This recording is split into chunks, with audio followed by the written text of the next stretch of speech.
Space YouTube channel నుంచి వచ్చాము. Okay. ఇక్కడ కడపలో ఉండే రెస్టారెంట్లో ఫీడ్బ్యాక్ గురించి తెలుసుకుంటూ కస్టమర్ల నుంచి మేము టేస్ట్ చేస్తుంటాం సార్.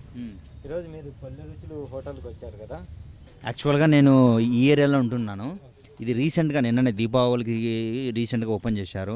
నేను టేస్ట్ చేశాను ఎలా ఉందని. ఎలా ఉంది సార్? చాలా బాగుంది. దీంట్లో ఇక్కడ వచ్చేసి నేను నిన్న వచ్చేసి ఏం తిన్నానంటే రాగి సంగటి తలకాయ కూర చాలా బాగుంది. ఎంత బాగుందంటే మన కడప మొత్తం మన ఏ రెస్టారెంట్తో పోల్చుకున్నా సరే ఇక్కడ టేస్ట్ చాలా బాగుంది.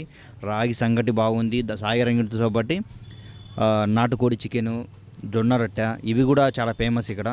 అంటే నిన్న నా అభిప్రాయం చెప్తాను, నిన్న చాలా బాగుండింది, బాగా చేశారు. అందుకని ఈరోజు మళ్ళీ వచ్చాను. ఇప్పుడిప్పుడే ఇంకా జనాల్లోకి వెళ్తుంది.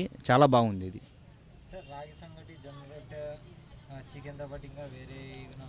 ఉన్నాయి. తలకాయ కూర ఉంది, మటన్ ఉంది, రోస్ట్ ఉంది, చికెన్ రోస్ట్ అని ఇవన్నీ ఉన్నాయి.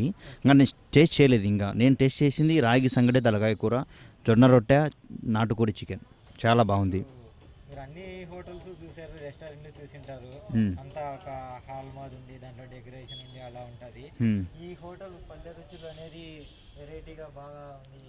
దీని గురించి సార్ ఇది అంటే చాలా ఇప్పుడు మనము ఏసీ గదుల్లో లేకపోతే ఆ ఫ్యాన్లలో ఇది అన్నో అదంతా ఒక డిఫరెంట్ ఎన్విరాన్మెంట్. ఇది వచ్చి చాలా డిఫరెంట్ వాతావరణము. చాలా బాగుంది ఇది తినడానికి. కానీ ఒక ఫ్యామిలీతో కలిసి హ్యాపీగా అలా సరదాగా ఒక పల్లెటూరుకు ఇప్పుడే కాలేదు, పల్లెటూరుకు పోవాలంటే మనం చాలా డబ్బులు ఖర్చు పెట్టి పోవాల్సి వస్తుంది. అలా కాకుండా పిల్లలతో కానీ సరదాగా వచ్చి ఇట్లా గడపడం అనేది చాలా బాగుంటుంది ప్రతి ఫ్యామిలీకి. It's brings village life style. ఈ కరోనా టైంలో ఇలా హోటల్ ఉండడం చాలా బెస్టే కదా సార్? కరోనా టైం అనేది చాలా బెస్ట్ టైమే. ఎందుకంటే మనము ఎక్కువ చెప్పు అంది. అవును, అవును, చాలా బాగుంది. ఇప్పుడే ఇది ఇంకా జనాల్లోకి పోతుంది. బాగుంది, చాలా బాగుంది. ఇక్కడ వాతావరణం అయితే చాలా బాగుంది. Nice environment.